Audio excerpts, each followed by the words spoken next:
Welcome, Outlaw. I have some links on the bottom of the description. Go ahead and take a look at them. You might be interested in them. Now go ahead and have a seat, and I'll start off today's story. A cheaper electricity bill. Written by ViktorGreyWrites. I recently moved into a new house. It's beautiful, large with 2 floors, perfect layout for my family. Everything just seems to fit except for one little thing. There's a space above every single door in the house, a small glass pane. The same thing above the windows to the outside of the house, and even to every bedroom is above the doors and windows. So much too tall for someone without a ladder. Lets in lots of light during the day, so we rarely have to use lights inside and save a ton on our electricity bill. I didn't have any problems with it until last night. I was sitting in my bathroom before bedtime, well past midnight. I think it was around 3:03 a.m. I was staring at my phone while sitting on the toilet when I saw some movement under the door. I have animals, so at first I thought they were just running around with the zoomies later at night. Not unusual. At least until long fingers started to push underneath the door slowly.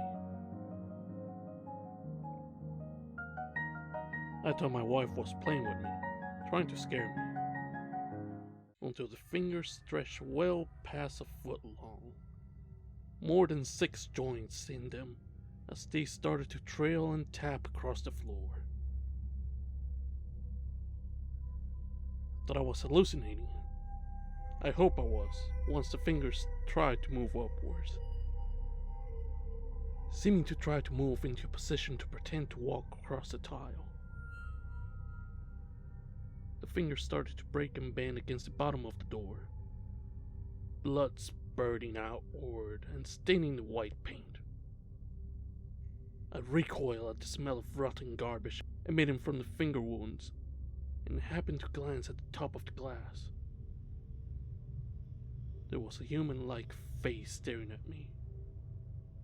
A wide smile on his face as a long red tongue licked its thin lips. The face was pale, and his cheeks seemed to flush in excitement as it stared at me.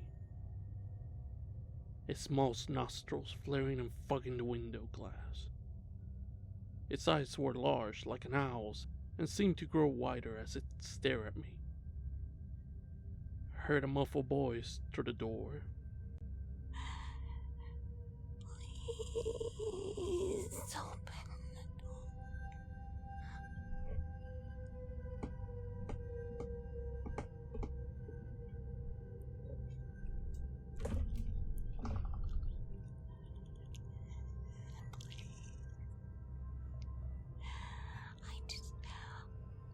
I just want a hug. Even if you just hug my fingers, it will be enough. Can't you see I hurt myself for you? Can you kiss him to make it better? Please. I need your love. Please. The voice continued to beg me to open the door, and I realized I could not move from the toilet. I had no response as it stared at me, and it eventually scowled and moved away, groaning in the distance. I did not move for the rest of the night until I could see daylight peeking in. My wife simply thought I got up early. She was curious about the red stains on the bottom of the floor, and I just said I had a bloody nose and would clean it up later. I have chosen the arms that I would like to take me to hell. Written by Short Story 1. I have chosen the arms that I would like to take me to hell, and the decisions were not easy. The first couple of arms belonged to a strong man, and they were muscular. I thought to myself, when I get taken to hell, I will try to run away, and some strong muscular arms to drag me back to hell is a must. There will always have to be someone strong in the group to keep things in control. Strong arms are great during tough times, and when the man's arm was suddenly chopped off during the middle of the night, the man bled to death and no one could find his arms. The second couple of arms belonged to a woman, and her arms were quite motherly, and I decided that her arms should be part of the group to take me to hell. When I get scared, it's always nice to have more motherly arms to hold you and reassure you to keep going even if it's the worst place in existence. So 2 strong arms and 2 motherly arms to take me to hell. The woman screamed in pain when both her arms were filleted open and she died instantly. The police were scratching their heads again when they couldn't find the arms of another victim. Tales started going around of a serial killer who likes arms. The third couple of arms I wanted to take me to hell belonged to an educated professor. It's always good to have arms belonging to an intelligent professor when I start thinking that something is wrong in hell. Intelligent people have a way of making things sound fine when there really isn't. These types of arms should definitely be a part of the group that takes me to hell.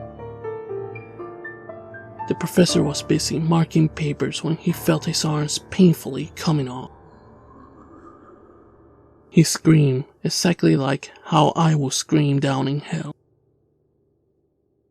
So these are the arms I have chosen to take me to hell, and I think I'm good now. Do you think I should consider another group of arms, maybe the arms of a kidnapper? Actually, the arms of a kidnapper might be a great idea, just in case I escape, and then I could be kidnapped back into hell.